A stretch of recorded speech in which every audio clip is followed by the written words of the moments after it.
வந்திருக்கிற இடம் சூப்பர் அப்படிம்பாங்க. இந்த டீமில் நான் ஜாயின் பண்ணதுக்கு நான் ரொம்பவே கொடுத்து வச்சுருக்கணும். ரொம்ப லக்கியாக ஃபீல் பண்ணுறேன். நிறைய பேர்த்த இங்கே மீடியாலேயும் வீடியோலையும் தான் பார்த்துருக்கோம். ராஜன் சார், பேரரசு சார் எல்லாத்தையும் இப்போ நேரில் பார்க்குறதுல எனக்கு ரொம்ப சந்தோஷம். இந்த எனக்கு பெருசாக பேச தெரியாது. ஓகே. இங்கே இருக்கிற எல்லா பெரியவங்களுக்கும் என்னோட மனமார்ந்த நன்றி தெரிவிச்சுக்கிறேன். இப்போது இந்த இடத்துல எனக்கு இந்த வாய்ப்பை கொடுத்த தமிழ் சார் பற்றி சொல்லணுன்னா, he is an extraordinary person. ஒரு புது ஹீரோ இல்லைனா ஹீரோயின் இல்லை எனி ஆக்டர் அப்படின்னாலும் அவங்கள ரொம்ப ரெஸ்பெக்ட் பண்ணி அவங்களுக்கான ஸ்பேஸை கொடுத்து உங்கள் இஷ்டத்துக்கு நீங்கள் நடிங்க, அதுலேருந்து நான் என்ன பெஸ்ட் எடுக்க முடியுமோ எடுக்கணும் அப்படின்னு சொல்லி கொடுத்து பண்ணுற ஒரு டைரக்டர் சார். நீங்கள் ஒரு சிறந்த ஆசான் சார் எல்லாருக்குமே. ரொம்ப ரொம்ப தேங்க்யூ சார். ப்ரொடியூசர் சார், பெற்ற பிள்ளையை ஜெயிக்கணும்னு நினச்சி வந்த தந்தை தோத்ததா சரித்திரமே கிடையாது. இல்லைங்க சார், கண்டிப்பாக ஜெயிக்கிறோம் சார். பரத் இப்படி ஒரு அப்பா ப்ரொடியூசர் கிடைச்சதுக்கு உங்களோட நான் ரொம்ப பொறாமப்படுறேன். Thank you very much sir. Shooting ஸ்பாட்டில் நிறைய சின்ன சின்ன விஷயங்கள் சுவாரஸ்யமாக இருந்துச்சு. என் கூட நடித்த எல்லா சக ஆக்டருக்குமே என்னோட நன்றியை தெரிவிச்சுக்கிறேன். Thank you very much. இந்த தருணத்தில் இருக்கிற hero, music director sir, thank you. எனக்கு ஒரு சாங் கொடுத்துருக்கீங்க, ரொம்ப நல்லா இருக்குது, எனக்கு ரொம்ப பிடிச்சிச்சு. எல்லோரும் மெலடினாங்க, எனக்கு மெலடி பிடிச்சிச்சு. மெலடி விட எனக்கு பப் சாங் ரொம்ப ரொம்ப பிடிச்சிருந்துச்சு. கொரியோகிராஃபர், உங்களுக்கே choreographer Joymati sir, thank you very much. நல்ல ஸ்க்ரீன் ப்ரெசன்ஸ் எங்கள் எல்லாத்தையும் கொண்டு வந்ததுக்கு. லிரிக்ஸ் அவருமே சூப்பராக பண்ணியிருந்தார். தமிழ் அமுது சாரி. ஸோ எல்லாருக்குமே நன்றி தெரிவிச்சுக்கிறேன். Thank you very much. அப்போலாம் ஆசைப்பட்டு அவ்வளோ சுற்றி வந்தேன். அப்போ எனக்கு பேக்ரவுண்டு சரியாக சப்போர்ட் இல்லாதால என்னால் நடிக்க முடியல. அதுதான் மெயின். என்னுடைய ஆசையே என் மகன், அதான் தான் ஆடலனாலும் தன் திசை அது அந்த இது ஆடுங்க இருக்கு போல் அவருக்கு ஒரு வாய்ப்பு கொடுக்கறதுக்காக அது ஒரு டீம் மாமா சோழன்குமார் மாமா ஒரு படம் வெண்மண் கொண்டான்னு எடுக்கிறதுக்கு ரெடி பண்ணாங்க. அப்போ ஒரு டீமு நண்பர் பாண்டு இவர் தான் எனக்கு தமிழ்ச்செல்வோட பாலமாக இணைச்சி வச்சார். அந்த டீமில் நாங்களாம் ஒரு அந்த லொக்கேஷன் பார்க்குறதுக்காக ஒரு 15 நாள் என் கார்லேயே அடிச்சுட்டு சுற்றினோம். அப்போ தம்பிக்கு ஒரு வாய்ப்பு கொடு, தம்பி நல்லா நடிப்பான்னு எனக்கு நம்பிக்கை இருக்குன்னு கேட்டேன். அந்த ஒரு வாய்ப்பு இவர் மூலியமாக தான் எனக்கு கிடச்சிது. தமிழ் ஃபோட்டோ மட்டும் அனுப்புங்க பார்ப்போம். நாங்கள் அடுத்த ஒரே நாளில் எங்கள் வீட்டுக்கு டைரெக்டாக அடிச்சுட்டு வந்துட்டார். வேறு எதுவுமே பேசலை. நான் வீட்டுக்கு வரேன் சார், எங்கே இருக்குது உங்கள் வீடு அப்படின்னு கேட்டோம். வந்துட்டாங்க. வந்துட்டு பார்த்த உடனே தம்பி பிடிச்சிச்சு. நாங்கள் உடனே ஆரம்பிச்சிடும். ஒரே வாரத்தில் எங்கள் ப்ரொடியூசர் யாருன்னா அவங்க தோற்றம், அதில் நன்றி. அவர் இப்போ எனக்குலாம் ப்ரொடியூசர் வாய்ப்பே இல்லை, பணம் கிடையாது எனக்கு. அவர் தான் ப்ரொடியூசர் இந்த படத்துக்கு. ஆக்சுவலாக ஒரு வாரம் அவர் காசை போட்டு 5-10 லட்ச ரூபா செலவு பண்ணி ஒரு 10 நாள் எல்லா ஸ்கிரிப்ட்லாம் முடிவு பண்ணிட்டார். இல்லைப்பா எனக்கு கொஞ்சம் லேட்டாகவும் போனோம். ஆனால் தம்பிக்கு எஸ்ஆர்எம் காலேஜில் 5வது மாதம் காலேஜ் நடக்குது. இந்த 2 மாதம் தான் படம், 2 மாதத்தில் முடிக்கிறேன்னு ஷூரிட்டி கொடுத்தாரு டைரக்டர். அப்போ அதனால் இந்த 2 மாதத்தில் முடிக்கணுங்கிறதுக்காகவே அவர் லேட்டாகும். அப்போ நீ டேக் ஓவர் பண்ணிக்க, இந்த நீனே பண்ணிக்க, நான் விட்டு தரேன்னு அவர் எனக்கு கையெழுத்து போட்டு கொடுத்துட்டார். சீரியஸாக அவர் தான் தயாரிப்பாளர். உண்மையாக எனக்கு வாய்ப்பு கொடுத்தவரே அவர் தான். அதை செஞ்சு கொடுத்தவர் என் தம்பி தமிழ்ச்செல்வன். எல்லாம் ப்ராப்பராக பட்டுன்னு முடித்தோம். சரி படத்தை முடிக்கணும், 3 மாதம் தான் டைம், ரிலீஸ் பண்ணி ஆகணுன்னா 6 மாதம் ஆயிடுச்சு. ஆனால் அதுக்கு பணம்லாம் இப்படிலாம் நிறையா அது எப்படி சப்போர்ட்டாக வந்தாங்க நிறைய பேர். எங்கள் ஊர்லேருந்து நிறைய பேர் எனக்காக பணம் கொடுத்து உதவுனாங்க. எங்கள் அண்ணன், எங்கள் சொந்தக்காரங்க நிறைய பேர் கொடுத்துருக்காங்க. அவங்களுக்கெல்லாம் கடமைப்பட்டிருக்கேன்னா. இந்த படம் பெருசாக இருக்கும் கண்டிப்பாக. அது எப்படி ஆண்டவனை கேட்டுக்கிறா நீங்களும் வாழ்த்தி எங்களுக்கு பண்ணி கொடுங்க. மற்றபடி என் தம்பிக்கும் எனக்கும் நிறைய சண்டை வரும், தமிழ்ச்செல்வனுக்கும். அது நாங்களாம் இது சும்மா இயற்கையாக தான். நான் ஒன்றும் இதால் பேசலை. அடுத்து ஒரு நிமிஷம் கூட என்னட்ட அவன் இது வரைக்கும் கோவப்பட்டதே இல்லை. ஏன்னா உரிமையாக இப்போ தம்பி ஆகிட்டோம் அவன் எனக்கு. இப்போ அப்படி தான் நான் கண்டிப்பாக அவனை வச்சு இன்னும் ஒரு 5 படமாவது நான் எடுப்பேங்கிற நம்பிக்கையோட. ஏன்னா ஏன்னா பேரரசு சாரு பார்த்ததில்லை, பட்டு அவர் படம் போல ஹரி படம் போல விறுவிறுப்பாக பண்ணணும், இல்லைன்னா படமே வேண்டாம் பாதியில் நிப்பாட்டு அப்படின்னு சொல்லி மிரட்டியே இருந்தால். ஆனால் பேரரசு சார்லாம் வந்திருக்காருங்கிறது எனக்கு பெரிய ப்ளஸ்ஸாக இருக்குது. கடைசியாக ஒன்று சொல்லிடுறேன், மெயினாக இந்த படத்துக்கு ஒப்புக்கொண்டதே என் பையனும் வளருன்னு. பட் இந்த பாட்டை கேட்டேன், எனக்கு கதாநாயகி கூட கொஞ்சம் ஆசிலேஷனாக தான் இருந்தோன்னே. ஆனால் அந்த பாட்டை கேட்டதுமே எனக்கு மெயின் கதாநாயகி இசையமைப்பாளருடைய பொண்ணு Priyanka, doctor Priyanka, super singer. அவங்க அந்த பாட்டை கேட்டதுமே மயங்கிட்டேன் நான். உண்மை தான், இந்த ஒரு ஃபஸ்ட்டு பாட்டு அந்த பாட்டை கேட்ட உடனே மயங்கி போய் உடனே இந்த படத்துக்கு நானே ஓகே அப்படின்னு சொல்லிட்டு ரொம்ப சூப்பராக போச்சு. அந்த இசையை அமைச்ச அவருக்கு ரொம்ப எனது நன்றியை தெரிவிச்சுக்கிறேன். நீங்கள் எல்லாம் பார்த்து சேஃப்டியாக போகணும். ஊருக்கு வந்தவங்க எல்லா பத்திரிக்காரங்க எல்லாத்துக்குமே நன்றி. அவ்வளோதான்.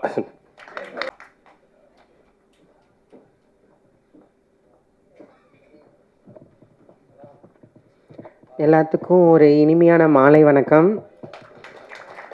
ஸ்பெஷல் கெஸ்ட் எல்லாருக்கும் ஒரு வணக்கம். இதில் முக்கியமாக நான் இது என்னோடய ஃபஸ்ட்டு ஃபிலிம். நான் டைரக்டர் தமிழ்செல்வன் சாருக்கு ரொம்ப ரொம்ப கடமைப்பட்டிருக்கேன். தேங்க்ஸ் சொல்லணும்னு விரும்புகிறேன் இந்த மேடையில். அப்புறம் ப்ரொடக்ஷர் சாரு, அவருக்கும் இளங்கோ சார் அவருக்கும் நான் ரொம்ப கடமைப்பட்டிருக்கேன். Thank you sir. அப்புறம் நிறைய ஷூட்டிங் ஸ்பாட்டில் நிறைய ஃபன். எல்லோரும் நான் ட்ரான்ஸ் அப்படின்னு சொல்லி எதுவும் வேறு இதாக எதுவும் பார்க்காம ஒரு ஃப்ரெண்ட்லியாக ஜாலியாக பேசினாங்க, பழகுனாங்க. எனக்கு ஒரு தனியாக ஒரு ஃபீலே இல்லை. எல்லோரும் ரொம்ப ஃப்ரெண்ட்லியாக இருந்தோம். ஷூட்டிங் ஸ்பாட்டில் வேறு லெவலில் இருந்துச்சு. அதெல்லாம் கொஞ்சம் மிஸ் பண்ணுறேன். இருந்தாலும் படம் ரிலீஸ்க்காக வெயிட் பண்ணிகிட்ருக்கேன். அவ்வளோதான். தேங்க்யூ.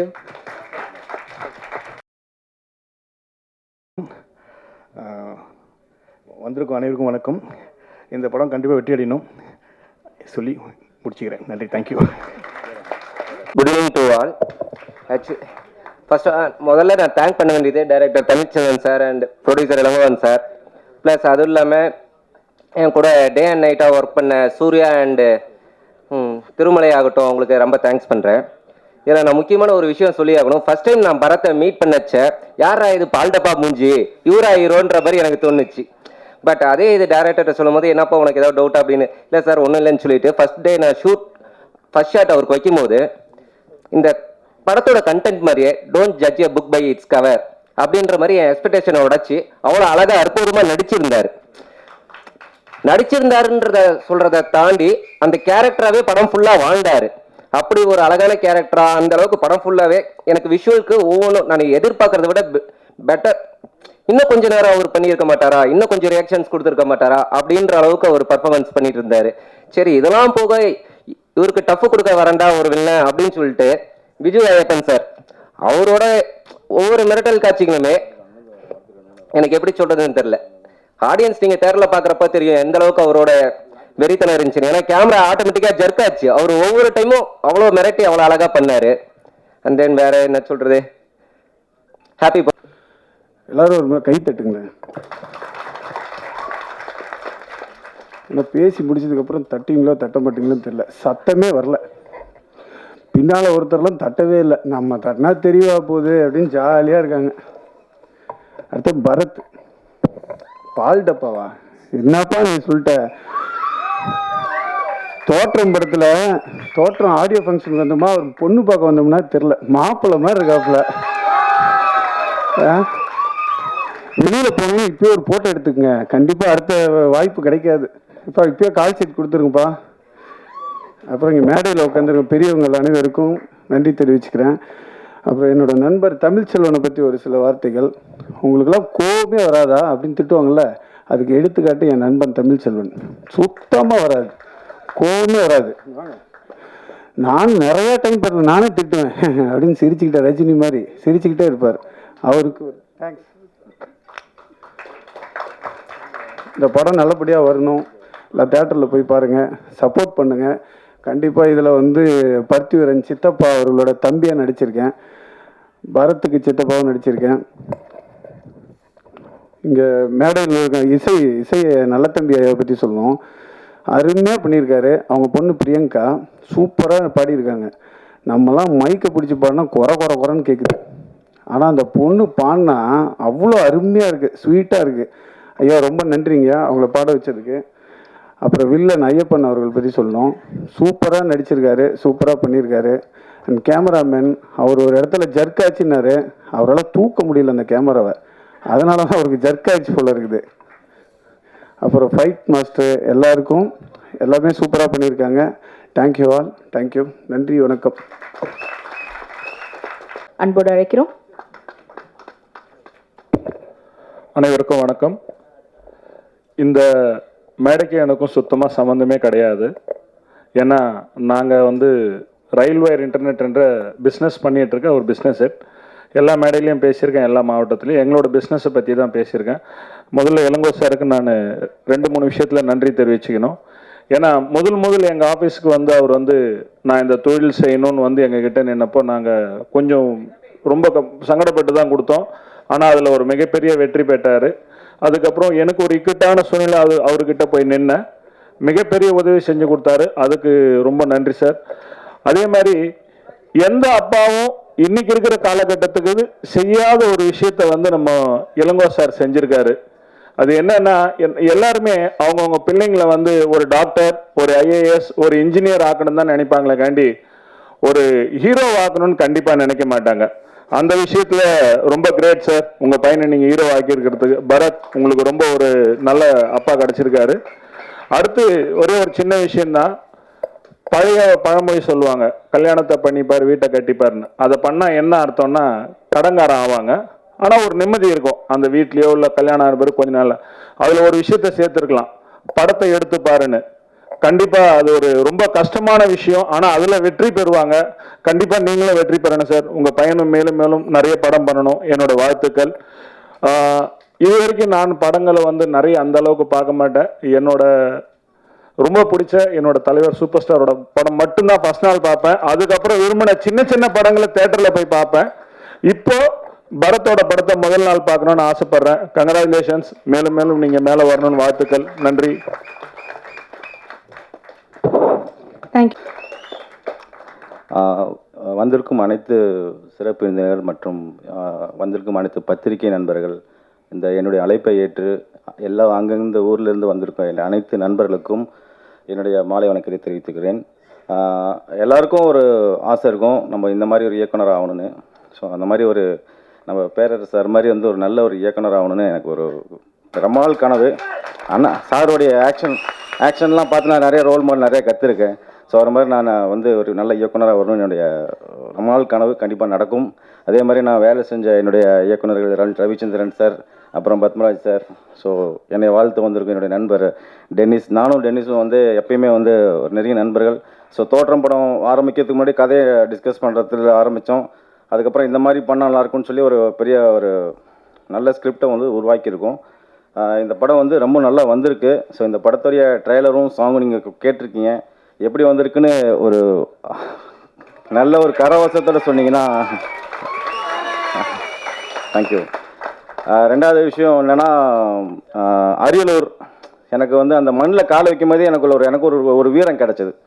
ஸோ அந்த வீரத்துக்கு தகுந்த மாதிரியே ஒரு இள பரத் வீரத்துக்கு சொந்தக்காரனாக இந்த தமிழ் சினிமாவுக்கு அடுத்த ஒரு சிறந்த ஒரு நாயகனாக வரக்கூடிய ஒரு இள பரத் எனக்கு ஒரு நல்ல ஹீரோவாக கிடைச்சாரு. ஸோ அந்த ஹீரோ இன்னைக்கு எனக்கு நேற்று ஒரு ஃபோன் கால், நான் ட்ரெய்லரை அனுப்பும் போதே தம்பி இவரை நம்ம அடுத்த படத்துக்கு கண்டிப்பாக நம்ம இவரை மெயின் லீடாக பண்ண வச்சுருவோம், அவர்கிட்ட நீங்கள் சொல்லாதீங்க, மேடையில் அனௌன்ஸ்மெண்ட் பண்ணுங்க அப்படின்னாரு. ஸோ ரெண்டாவது தலைவர் அவர் அடுத்த படம் தயாரிக்கிறார். அடுத்த படத்துலையுமே இளபரத்தை தான் ஹீரோவை வச்சு பண்ணணும்னு சொல்லி இப்போவே அவருக்கு 3 படம் ஹீரோவாக கால் சீட் கிடச்சிருக்கு. ஸோ இந்த 2025 இருந்து அவருடைய ரைட் டைமிங் 2030க்குள்ள ஒரு பெரிய ஒரு விஜயோ அஜித்தோ ஒரு பெரிய ஒரு ஸ்டாராக நம்ம கண்டிப்பாக பார்ப்போம். ஏன்னா ரொம்ப நல்ல ஒரு டெடிக்கேட்டடான ஒரு ஆர்டிஸ்ட். எனக்கு சார் எப்படி பண்ணலாமா அப்படி பண்ணலாம், நான் எதிர்பார்க்கறதுக்கு மேலே ஒரு அவுட்புட்டாக கொடுக்கக்கூடிய ஒரு நல்ல நண்பர் அவர். தம்பி நல்லா கண்டிப்பாக வருவார், அதில் எந்த மாற்றமும் கிடையாது. ஹீரோயின் வசுந்தரா நல்ல ஒரு டெடிக்கேட்டடான ஆர்டிஸ்ட்டு. எங்கள் சேலத்தில் சேர்ந்த இந்த பொண்ணு கண்டிப்பாக சேலம் மண்ணில் இருக்கும் எல்லாருமே நல்ல ஹீரோ, வரக்கூடிய ஆர்டிஸ்ட் எல்லாருமே நல்ல ஹீரோயினாக தான் இருப்பாங்க. அதே மாதிரி அந்த பொண்ணு ஒரு நல்ல ஹீரோயினாக ஃப்யூச்சரில் வரப்போகிறாங்க. ஸோ இந்த படத்தில் எனக்கு மிகப்பெரிய ஒரு வாய்ப்பு கொடுத்து இந்த படத்தை எடுக்கலான்னு முன் நாங்கள் ஃபஸ்ட்டு பிளான் பண்ணது நானும் ராஜா அமைப்பர் எங்கள் அப்பா அவர் வந்து எனக்கு வந்து எங்களுக்கு முதல் 2014 வச்சிக்குவா அப்படிங்கிற ஒரு படம் வந்து முதல்ல எங்களுக்கு வாய்ப்பு கொடுத்து சினிமா நாங்கள் வந்து தொடர்ந்து வச்சிக்குவா, அஞ்சல் துறை, கெடா விருந்து, உதய், விழித்திலு, காயம், ஸோ தொடர்ந்து நாங்கள் பல படங்கள் வந்து சேலத்தை சார்ந்த டெக்னீஷியன்ஸ் எல்லாருமே ஒரே டீம். மியூசிக் டைரக்டர் நானும் 5வது படம், ஸோ ஸ்டண்ட் மாஸ்டர் எனக்கும் அவருக்கும் அந்த மாதிரி தொடர்ந்து ஒரே டீம். எடிட்டர் நானும் எல்லாருமே பார்த்தீங்கன்னா ஒரே டீம். நான் போன மேடையில் சொல்லும் போது எனக்கு 5வது படம் இது என் டீம், என்னுடைய டீம் வச்சு நான் பண்ணுறேன். 6வது படமும் என்னுடைய டீம். இது நாங்கள் வந்து ஒன்றா தான் பண்ணுறோம். இதே மாதிரி பல படங்கள் நாங்கள் பண்ணுவோம். பல வெற்றி படங்களை வந்து நாங்கள் தயாரிக்க போகிறோம். ஏன்னா இதில் தயாரிப்பாளர் வந்து இளங்கோ சார். கண்டிப்பாக நான் வந்து அவரை பற்றி நான் பேசியே ஆகணும். அவரும் நானும் சந்திக்கும் போது வேற மாதிரி ஒரு தோட்டத்தில் தான். இன்னைக்கு வந்து அவர் வந்து என்னை வந்து உரிமையாக தம்பின்னு தான் கூப்பிடுவாரு. ஏன்னா என்னை தம்பின்னு கூப்பிட்டதுக்கு அப்புறம் தான் அவர் உரிமையாக என்னை திட்ட முடியும். அதனால வந்து எனக்கு ரொம்ப பிடித்தமான ஒரு மனிதர் அவர் எனக்கு வந்து கிடைச்சி அந்த தயாரிப்பாளர்ல ரொம்ப சந்தோஷமா இருக்கு. ஏன்னா என்னோட ஒவ்வொரு படத்துலையுமே எல்லா தயாரிப்பாளர்களுமே கண்டிப்பாக வந்து உட்காந்து என்னை வாழ்த்துவாங்க. அதே மாதிரி இந்த படத்துலையும் என்னுடைய தயாரிப்பாளர் எல்லாரும் வந்திருக்காங்க.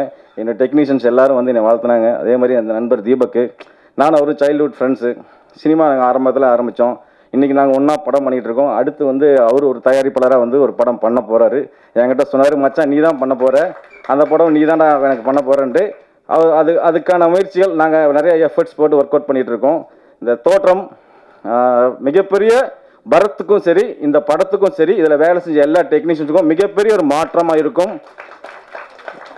காரணம் எனக்கு ரொம்ப ஒரு அரியலூரில் அந்த மண் சார் சொன்னார் அரியலூரில் எங்கே கேமரா வச்சாலுமே எந்த இடத்த திருப்பினாலுமே அவ்வளோ அருமையான ஒரு லொக்கேஷன்.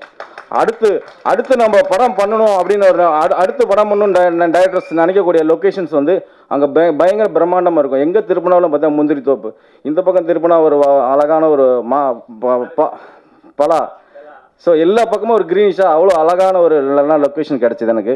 அந்த லொக்கேஷன் தகுந்த மாதிரி கதையும் நல்லா வந்திருக்கு. கண்டிப்பாக இந்த படம் வந்து தேட்டரில் போய் எல்லாருமே பார்க்கணும். ராஜா அமைப்பர் சார் சொன்ன மாதிரி சேலம் கண்டிப்பாக நான் 5 படம் சேலத்தில் தான் பண்ணேன். எனக்கு அரியலூர் ரொம்ப பிடிச்சது காரணம்னா சேலத்தில் என் மண்ணில் நான் பண்ணதை விட என் அரியலூர் மண்ணில் வீரமாக நம்ம பண்ண ஒரு கதை ரொம்ப பிடிச்சிருக்கு எனக்கு.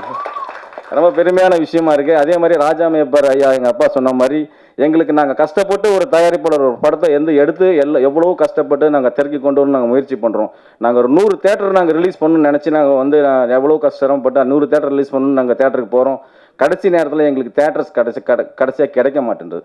ஸோ இதனால தான் எங்களுக்கு வந்து சரியான தேட்டர்ஸ் கிடைக்காதப்போ நாங்கள் வந்து நாங்கள் நினச்ச ஒரு இலக்கை எங்களால் அடைய முடியல. ஸோ நமக்கு தயாரிப்புகளுக்காக குரல் கொடுக்கும் நம்ம ராஜன் சார் வந்து ஒவ்வொரு ஆடியோ ஃபங்க்ஷன்லையுமே அவர் குரல் கொடுப்பார். தயாரிப்பாளர்களுக்கு வந்து சிறு தயாரிப்பாளர்களுக்கு எப்படியாவது நிறைய தேட்டர்ஸ் கொடுங்க தேட்டர்ஸ். அதனால் பத்திரிகையாளர்களுக்கும் ஊடக நண்பர்களுக்கும் ஒரு தாழ்மையான வேண்டுகோள், நாங்கள் வந்து கஷ்டப்பட்டு ஒரு படம் எடுக்கிறோம். அந்த படம் திரைக்கு வந்து கிடைக்கிறதுக்கு அதுக்கான ஒரு முயற்சிகள் சங்கத்து மூலியமாவோ ஏதாவது வாய்ப்பு மூலியமாவோ கிடைக்கிறதுக்கு, சிறுபடங்களுக்கு தேட்டர்கள் கிடைக்கிறதுக்கு ஒரு தாழ்மையான ஒரு வேண்டுகோளை நான் வந்து வச்சுக்கிறேன். இந்த படம் அடுத்த மாதம் திரைக்கு வர்றதுக்கு வந்து பிளான் பண்ணியிருக்கோம். தோற்றம் இது ஒரு அருமையான ஒரு கதை. இந்த கதைக்களம் வந்து ஒரு வில்லேஜிலிருந்து ஒரு அழுக்கான தோற்றத்தில் தாம் பிள்ளையோட கல்யாணத்துக்காக நகை வாங்க வரக்கூடிய ஒரு பெரியவர் சிட்டிக்கு வந்ததுக்கப்புறம் அவருடைய அந்த அழுக்கான தோற்றத்தை பார்த்து என்ன நடக்குது சிட்டியில், அதுக்கப்புறம் அந்த பெரியவர் வந்து இருந்தாரா இல்லையா, அந்த தோற்றம் அந்த கதையில் வந்து என்ன மாற்றத்தை அந்த பெரியவர் கொண்டு பண்ணிச்சுங்கிறத கதையில் வந்து ஒரு நல்ல ஒரு அருமையாக சுவாரஸ்யமாக சொல்லியிருக்கேன். இந்த படத்தை கண்டிப்பாக எல்லாரும் தேட்டரில் போய் பாருங்கள். எங்களை மாதிரி வளர்ந்து வரும் கலைஞர்களுக்கு பெரும் ஒரு சப்போர்ட்டாக இருக்கணும்னு சொல்லிட்டு என்னுடைய நன்றி தெரிவிச்சுக்கிறேன். ஏன்னா எனக்கு பேசுகிறதுக்கு என்னென்னா எங்களுக்கு தேட்டர்ஸ் அப்படிங்கிறது வந்து கடைசி நேரத்தில் நாங்கள் தோத்துட்டே இருக்கோம். ஸோ அதுதான் எங்களுடைய ஆதங்கமே. ஸோ அதுக்கான ஒரு முயற்சி மட்டும் பத்திரிகை நண்பர்கள் ஊடக நண்பர்களும் சப்போர்ட் பண்ணணும். இதை எங்களுக்கு நீங்கள் பப்ளிசிட்டி பண்ணி கொடுங்க. வந்திருக்கும் அனைவருக்கும் என்னுடைய வரவேற்பை வழங்கி, இந்த படம் வந்து நம்ம தமிழ்ச்செல்வனுக்கு 9வது படம். மிக சிறப்பாக இந்த படத்தில் ட்ரெய்லர் பார்க்கும்போதும் பாடல்களை பார்க்கும்போது சிறப்பாக இருந்தது. இசையமைப்பாளர் மிக சிறப்பாக பணி செய்திருக்கிறார். அதே மாதிரி நம்ம ஸ்டண்ட் மாஸ்டர் ஜீவா அவர்களும் ஒரு ஆக்ஷன் ஹீரோவாக உருவாக்கி கொடுத்துருக்காரு. தம்பி மேலும் சிறப்பாக வரணும்னு வாழ்த்தி நன்றிக்கு வாய்ப்பு கூறி அமர்கிறேன். நன்றி, வணக்கம். மற்றும் இயக்குனர் சங்கத்தினுடைய செயலாளர் திரு பேரரசு அவர்களை வாழ்த்துமாறு அன்போடு கேட்டுக்கொள்கிறோம். அனைவருக்கும் வணக்கம். இந்த இசை வெளியீட்டு விழா ரொம்ப ஒரு ஆரவாரத்தோட, சுறுசுறுப்போட, பரபரப்போட, எழுச்சியோட, புத்துணர்ச்சியோட என்னால் சொல்லலாம். நான் அவ்வளவு எனர்ஜி நீங்கள் இருக்கிய. சில இசை வெளியீட்டு வருவோம், சாங் ஓடும், ட்ரெய்லர் ஓடும், நாங்களாம் பேசுவோம், எங்கள் சவுண்டு மட்டும் கேட்கும், வேறு எந்த சவுண்டுமே இருக்காது, சைலண்டாக இருப்பாங்க, எங்களுக்கே போர் அடிக்கும். ஆனால் இன்னைக்கு களை கட்டுது. ஆமாம் ஆமாம் ஆமாம். இந்த கைதட்டல் இப்படி பண்ணும்போது எல்லாருக்குமே ஒரு சுறுசுறுப்பு வரும். கரெக்டு, வாகை சூடும். ஓகே, ஆமாம். எல்லாமே நம்ம கதாநாயகன் இளபரத். ஆமாம், முதல் படத்தில் நிறைய ரசிகரை சம்பாதிச்சிட்டீங்க. ஆமாம், ஒவ்வொரு ஹீரோவும் ரசிகரை சம்பாதிக்கிறதுக்கு 10 படம் 5 படம் பண்ணணும். இவர் முதல் படத்துலேயே ரசிகரை சம்பாதிச்சிட்டாரு. இந்த மேடை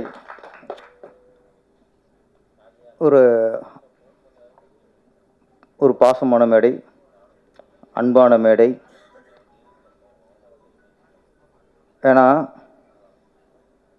இங்கே பாசங்கிறது பார்த்தா தன் பையனுக்கு அப்பா படம் எடுத்துருக்கிறாரு, அது பாசம்.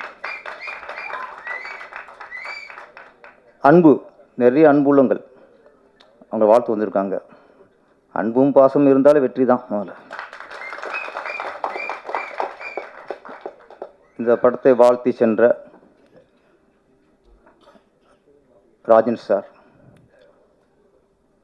மோகன்ஜி சார், இங்கே வாழ்த்து வந்திருக்கிற இயக்குனர் Ravichandran sir, Padmaraj sir, Murugan sir. இப்போ இது வேறு சார்னால பயமாக இருக்குது. இது யார் இந்த சார்னு தேடிக்கிருக்காங்க. இது நிறைய சாரை போட்டு இதில் எந்த சார்னு அவங்க வந்து விசாரணைக்கு வந்துடுறாங்க. இப்போ பத்மராஜ் பேசும்போது அவர் என்னை கோர்த்து விட்டார். ராஜன் அண்ணன் அவர்களுக்கும் என்னை பேர் தமிழ் சொல்லியிருக்கலாம், ராஜன் அண்ணன் அவர்களுக்கும் பேர் சார் அப்படின்ட்டார். எனக்கு பகீருங்குது. என்னோட ஏற்கனவே யார் அந்த சார் எங்கே ஒரு தேடிக்கிருக்காங்க. இது பேர சார்னு இவர் தான் அந்த சாரான்ட்டு நம்மகிட்ட வந்து நம்மளை கூப்பிட்றாம. அதனால் இப்போ கொஞ்ச நாளைக்கு நம்ம சாரும் சொல்கிறதே தவிர்த்துருவோம். முருகன் அவர்களே, ரவிச்சந்திரன் அவர்களே, தயாரிப்பாளர் இளங்கோ அவர்களே, இளம் பரத் அவர்களே, ராஜா அம்மையப்பன் அவர்களே, பிரச்சனை இல்லைண்ணே. அதனால் இப்போ தான் தமிழ் வளர்க்குறானுங்க. நம்ம சார் சொன்னோம்ல, இப்போ சார் சொல்ல பயப்படுறோமா, இப்போ அவர்களுங்கள இதனால தமிழ் வளருது. இது ஒன்று தான் நம்மளுக்கு நடக்குது. இந்த படத்தோட பாடல்கள் ஃபஸ்ட் சொல்லுங்க. பாடல்கள் ரொம்ப நாளைக்கு அப்புறம் வரிகள் புரிந்த பாடல்கள். எல்லா வரிகளும் அழகாக புரியுது. அங்கே தான் இசையமைப்பாளர் வந்து வெற்றி அடிச்சிருக்கிறார். இசையமைப்பாளருங்கும்போது வெறும் இசைதான் காதுக்கு கேட்கணும் இல்லாமல் வரிகள் தெளிவாக கேட்டால் தான் அது நல்ல பாடல், தரமான பாடல். எங்கே இசை ஏறணுமோ அங்கே ஏறணும், எங்கே வார்த்தைகள் மேலே போகணுமோ அங்கே வார்த்தைகள் போகணும். கரெக்டாக பண்ணியிருக்காரு நம்ம இசையமைப்பாளர்.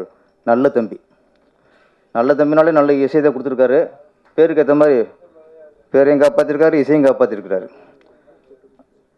அதில் அந்த ஃபஸ்ட்டு பாடல் டண்டனக்காவா, ஆமாம் தேவை கரெக்டாக வச்சுருக்காரு அவர் மனப்பாடம் பண்ணிட்டார். ஆமாம், சாங் சூப்பர். அதே மாதிரி பாடல் வரிகள் சில இடங்களில் பார்க்கும்போது எனக்கு வைரமுத்து இருப்பாரோன்னு சந்தேகப்படுற அளவுக்குலாம் வரிகள். கள்ளிக்காட்டு பேயே என்னை அடிச்சு விட்டாயே, இந்த மாதிரிலாம் அவர் தான் எழுதுவார். நம்ம கவி பேரரசன் அந்த மாதிரி வார்த்தைலாம் போடுவார். அப்புறம் நிறைய பேர் சொன்னாங்க, இந்த பாடலாசிரியர் பேர் தமிழ் அமுதன். உண்மையிலேயே இங்கே பாருங்கள், நிறைய தமிழ் செல்வன், தமிழ் அமுதன், இல்லை தமிழான்னு விளையாண்டுக்கு இருக்குன்னு நினைக்கிறேன். ஆமாம், தமிழ் உண்மையிலே அந்த அந்த கவி பேரரசோட அந்த இவர் இருப்பாரோ அப்படின்னு தோணுது பாருங்க. ஸோ நம்ம கவிஞர் வாலி நிறைய பாடல் இருப்பார், இந்த படகோட்டி அதெல்லாம் பார்த்து நிறைய பாடல். அது பாடல் கேட்டு கண்ணாசன் எழுதியிருப்பாருன்னு ஒரு சந்தேகம் வரும். இப்போ கண்ணாசன் பாடல்னு சொல்லுவாங்க, நிறைய பேர் சொல்லுவாங்க. அதே மாதிரி இன்னைக்கு தமிழ் அமுதன் எழுதின சாங்கு, வைரமுத்து எழுதின சாங்குன்னு ஒரு சந்தேகப்படுறோம்னா அதே வெற்றி. அப்புறம் அந்த ஐட்டம் சாங்கு நிறையா பார்த்துருக்கோம், வரிகளும் கிளுகிழுப்பாக இருக்கும்.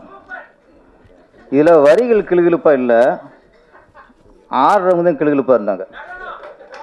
ஆமாம், டான்ஸு சூப்பர், என்ன ரசிச்சிருக்காங்க. வாங்க பாருங்க, கண் கொட்டாமல் இமை கொட்டாமல் ரசிச்சிருக்காரு ஒருத்தர். அதில் வரிகள் பார்த்தீங்கன்னா அந்த ஐட்டம் சாங்லாம் வேற மாதிரி வரிகள் இருக்கும். ஐட்டம் சாங்லேயும் தத்துவ வார்த்தையில் இருந்துச்சு. அந்த இந்த காலத்தில் பணம் எவ்வளவு முக்கியங்கிறத ஒரு வரிகள் சொல்லிச்சு. பிஞ்ச செருப்புக்கும் பணம், அறுவை சிகிச்சைக்கும் பணம். ஏன்னா ஒரு ஐட்டம் சாங்கில் இதெல்லாம் சொல்லலாம், சில மாம்பழமாக போயிடலாம். இங்கே பழத்தை பற்றி பேசலை, பணத்தை பற்றி பேசியிருக்காங்க. அதனால் உன்னோட விஷயம் இந்த விழா நாயன் நல்லது என்பவர்களுக்கு என்னுடைய ரொம்ப வாழ்த்துக்கள் சார். தோற்றம் தமிழில் மட்டும் நிறைய வார்த்தைகளுக்கு பல அர்த்தம் இருக்கும். தோற்றம் அப்படிங்கும்போது ஒன்று பிறப்பு, அடுத்து உடல் உருவம், உருவ அமைப்பு. இப்போ சில இடத்துலாம் போட்டிருப்பாங்க, ஒரு நினைவு சின்னமாக இருக்கட்டும், நினைவு சிலையாக இருக்கட்டும், கீழே அந்த சிலை கீழே தோற்றம் 1926, மறைவு 1992 இந்த மாதிரி போட்டிருப்பாங்க. தோற்றம்ங்கிறது பிறப்பு, இன்னொரு தோற்றம்ங்கிறது உருவ அமைப்பு. இதில் கண்டென்ட்டு வந்து சொல்லுவாங்க, பழமொழி இருக்குது, உருவத்தை பார்த்து எடை போட்டுறாதீங்க அப்படின்ட்டு. ஆனால் ஆளை பார்த்து இடம் போடாதீங்க அப்படிமா. ஆனால் ஆளுக்கும் குணத்துக்கும் சம்மந்தம் இருக்காது. ஆளை பார்த்தா கரம்புடாக இருப்பான், உள்ள அப்படி பூ மாதிரி இருக்கும். சொல்லுவாங்களே, பலாப்பழம் வந்து பார்த்தா வெளியே முள்ளுமுள்ளாக இருக்கும், தொட்டா குத்திருமோன்னு இருக்கும், உள்ளே பார்த்தா சொலையாக இருக்கும். பலாப்பழம் போது விஷயம் ஓகே, அந்த ஏரியா நினைக்கிறேன், அதனால் பலாப்பழத்தை சொல்கிறேன். அதனால் பலாப்பழத்தை டக்குன்னு புரியும் உங்களுக்கு. அது மாதிரி தோற்றம். இப்போ இங்கே பாருங்கள், நான் ஃபஸ்ட்டு இந்த யார் தோற்றத்தை பார்த்து வியந்தேன்னா, நம்ம பிடிச்சிரு தோற்றத்தை பார்த்து நான் வியந்தேன். இளங்கோ அவரை பிடிச்சிரு பார்த்து நான் வியந்தேன். ஏன்னா அவர் பார்த்துட்டு இவர் பையன்தான் ஹீரோன்னா, நான் பையனை பார்த்தேன், அவர் தம்பிமா இருக்கார், ஒரு அண்ணம்மா இருக்கார். ஏதோ ஒரு 3-4 வருஷம் வித்தியாசம் தான் இருக்க மாதிரி தோணுது. தோற்றம் எப்படி இருக்கு, அவருக்கு அண்ணன் மாதிரி இருக்கு. எந்திரிக்கு சார். அப்போ அப்படி கேமரா பேன் பண்ணுங்க, அவர் பார்க்க அவர் காட்டுங்க. தோற்றம் அவர் தம்பி மாதிரி இருக்கு, இவர் அண்ணன் மாதிரி இருக்கு. ஆனால் உண்மை என்ன, அவர் பையன், இவர் அப்பா. இங்கே தெரிஞ்சு வச்சா தோற்றத்தை பார்த்து சேர்ந்து வரும்.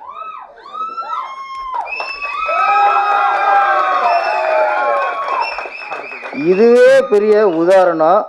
தோற்றத்தை பார்த்து ஏமாறக்கூடாது. ஒரு அண்ணன் மாதிரி இருக்காரு, உண்மையிலே அப்பா. அதனால் கதையோட கண்டென்ட்டே இங்கே முடிஞ்சு போச்சு. ஆமாம், உருவத்தை பார்த்து ஏமாறக்கூடாதுன்ட்டு.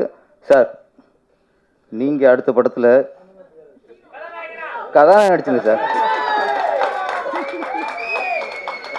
இவர் கார்த்தி மாதிரியும் இவர் சூரிய மாதிரி வரட்டுமே, ஒரே குடும்பத்தில். ஏன்னா தோற்றத்தை நான் ஃபஸ்ட்டு இவர் பார்த்தேன், நான் வேந்துட்டேன். என்னடா இவ்வளோ யூத்தாக இருக்காருன்ட்டு.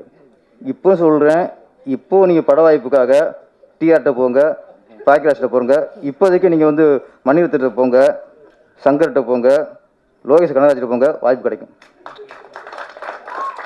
ஏன்னா ஒரு நடிகனுக்கு ரொம்ப முக்கியம் அவர் உடம்பை சீராக வைத்திருக்க வேண்டியது, அவர் தோற்றத்தை சீராக வைத்திருக்க வேண்டும். அதான் ஃபஸ்ட்டு. வாய்ப்பு சில நடிகர் இருக்காங்க, வாய்ப்பு கிடைக்கிற வரைக்கும் எக்ஸஸ் பண்ணுறது, பாடியை அப்படியே ஒரு கிரிப்பாக வச்சுருக்கிறது. படம் கிடச்சது அப்புறம் 5ஆவது படம் பார்த்தா வயிறு தள்ளி போய் பேண்ட் அளவில் மாறி போய், ஃபஸ்ட்டு படத்தில் பேண்ட் அளவு 30 இருக்கும், 5ஆவது படத்தில் 34,000. இப்படிலாம் மாறும். ஏன்னா அது வாய்ப்பு கிடைச்சதுக்கப்புறம் நமக்கு வந்து கேர்லெஸ் வந்துடும். அந்த கேர்லெஸ் எப்பவும் வரக்கூடாது, ஒரு நடிகனுக்கு எப்பவும் வரக்கூடாது.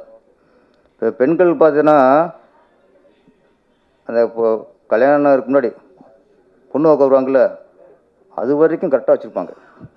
ஏன்னா மாப்பிள்ளை பார்க்க பொண்ணு வாக்க வர்றாரு, நம்மளை பிடிக்கணும், அது வரைக்கும் உடம்பு அப்படி வச்சுருப்பாங்க. ஒருத்தன் ஓகே பொண்ணு அழகா ஸ்லிம்மாக அழகா சூப்பராக சிம்ரன் மாதிரி இருக்குடா, த்ரிஷா மாதிரி இருக்குடா அப்படின்ட்டு கல்யாணம் பண்ணிடுவான். கல்யாணம் பண்ணிட்டு குழந்தை கொடுத்த பார்த்தோம்னா டோட்டலாக மாறிடும். ஏன்னா அவங்களுக்கு என்ன, கல்யாணம் ஆயிடுச்சு, பிள்ளை பார்த்தாச்சு, இதுக்கப்புறம் நம்ம உடம்பை மெயின்டைன் பண்ணி அப்படின்னு ஒரு கேர்லெஸ், அங்கே தான் உடம்பு போடுது. பெண்கள் வந்து புருஷன் ரசிக்கணும், அப்புறம் நமக்கு நம்ம ஃபிட்னஸாக இருக்கணும், நம்மளை நம்ம ரசிக்கணும். அடுத்தவங்களுக்காக நமக்காக தான் நம்ம உடம்பு, நம்ம ஆரோக்கியத்துக்காக தான் நம்ம உடம்பு, கல்யாணத்துக்காக உடம்பு, பிள்ளை போக்குறதுக்காக உடம்பு, எப்பவும் ஆரோக்கியத்துக்காக உடம்பு இருக்கணும். அது வேறு டிபார்ட்மெண்ட், அப்புறம் பேசுவோம். நடிகன் சொல்கிறேன், நடிகன் வந்து தோற்றங்கிறது ரொம்ப ரொம்ப முக்கியம். இந்த படம் டைட்டில் தோற்றம், அப்போ தோற்றத்தை பற்றி நிறைய பேசணும்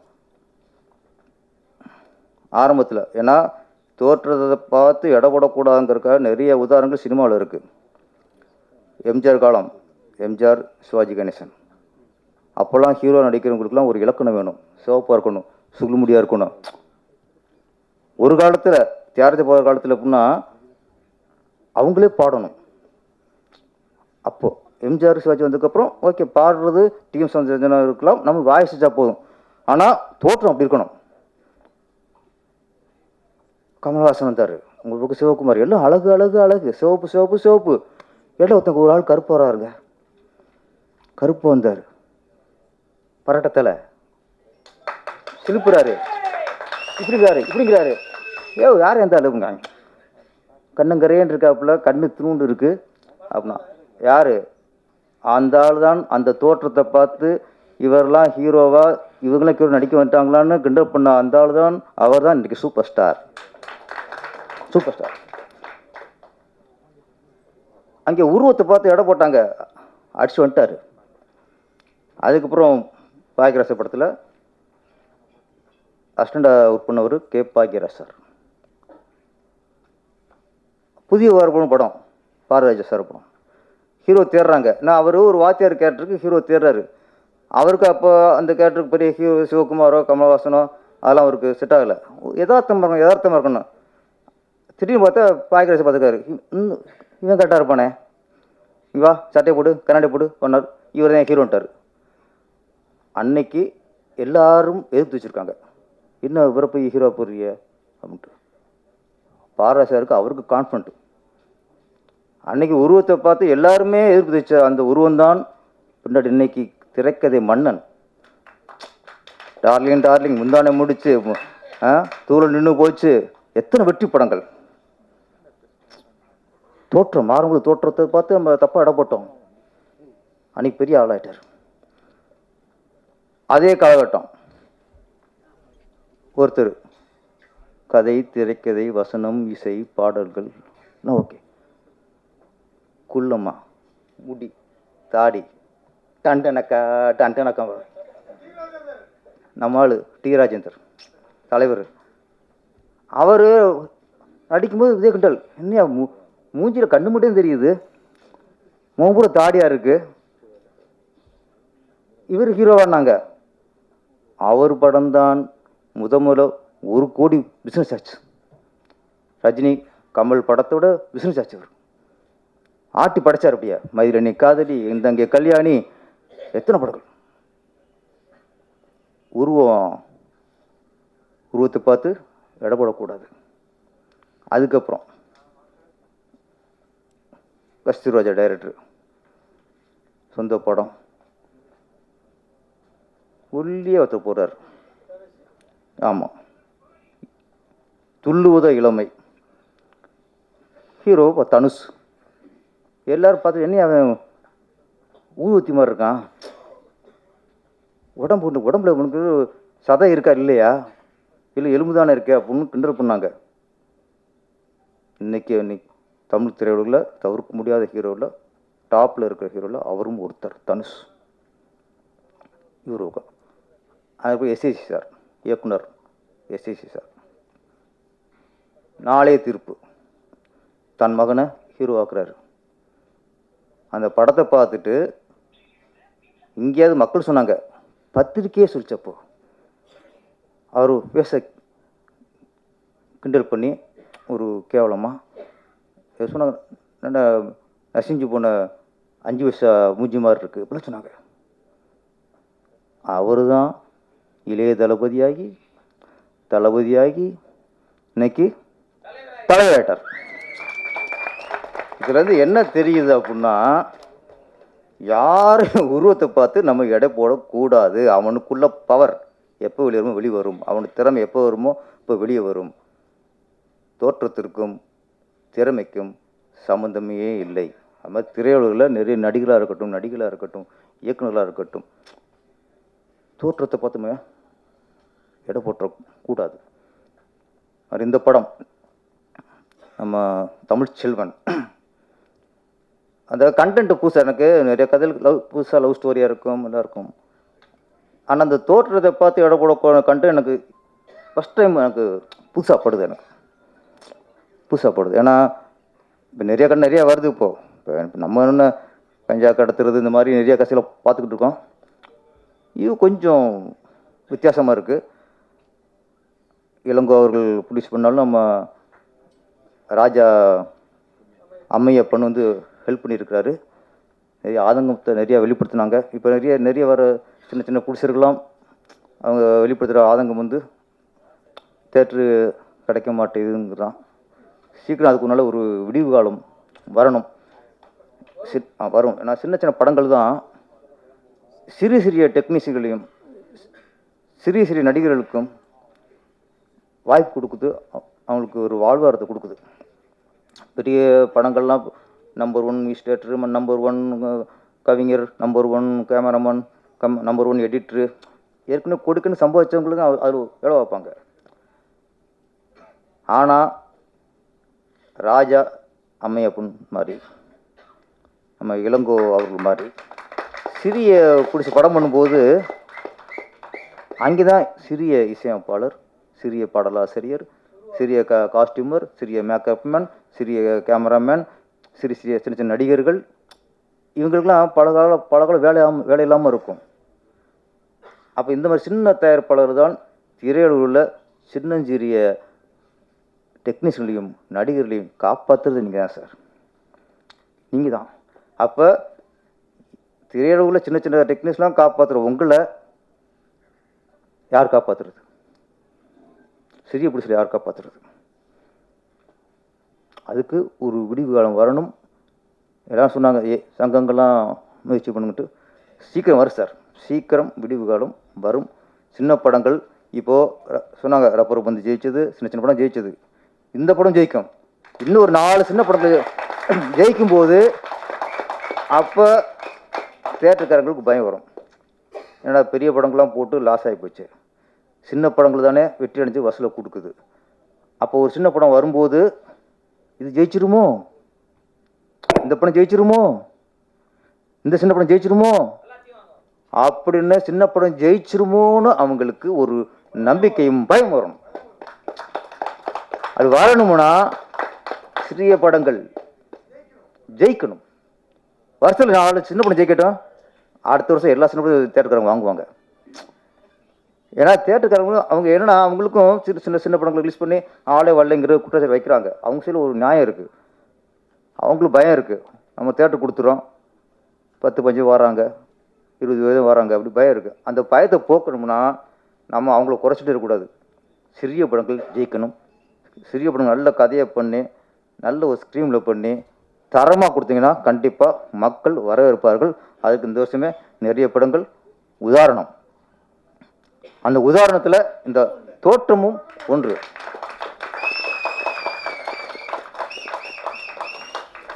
இளம் நாயகன் இளம் பரத் நல்லா நடிச்சிருக்காரு.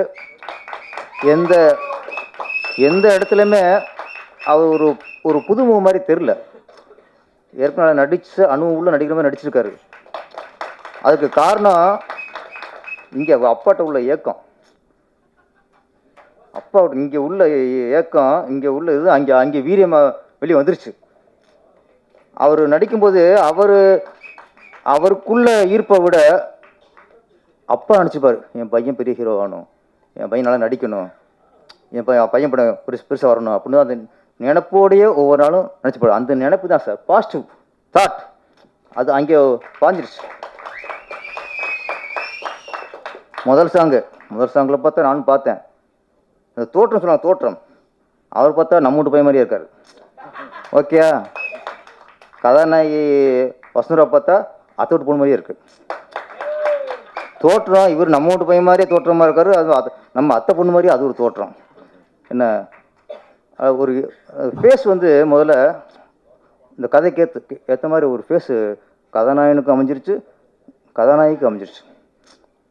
Nativity face. அப்புறம் ஃபஸ்ட்டு சாங்கு நல்ல மெலோடி போய்கிட்டு இருக்கு. டைம் கிடைக்கும் போதெல்லாம் கிஸ் அடிக்கிறார். நானே அதில் ஒரு 32-33 கிஸ் அடிச்சிருப்பார் ஃபஸ்ட் சாங்கில். சரி ஓகே, முதல் சாங்கில் இப்போ இளம் ரத்தம், இளம் பரத்து மாதிரி இது இளம் ரத்தம்.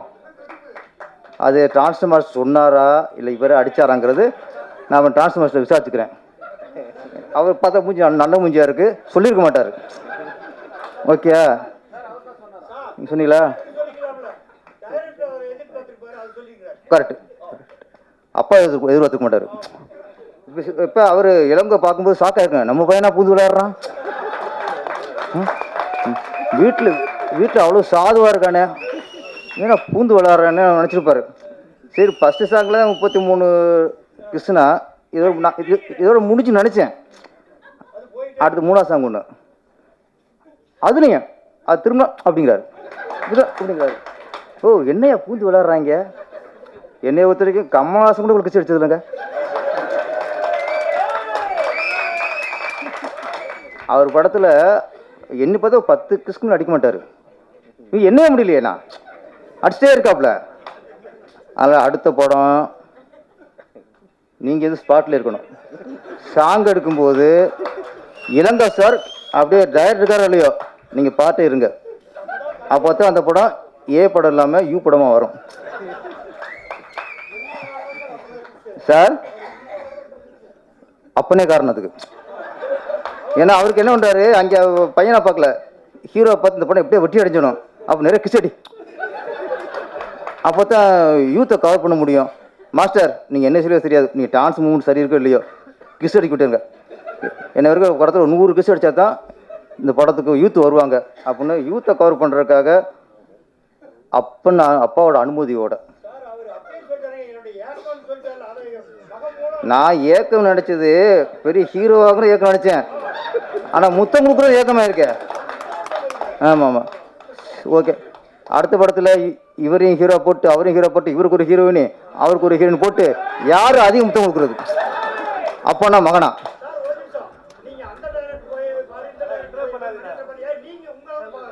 ஓகே சார், என்னையே பார்க்குறாரு, நானே சொல்கிறேன், நீங்கள் தான் சார் என் படத்தை ஹீரோ போ முடிஞ்சா. ஓகே ஆமாம். தோற்றம்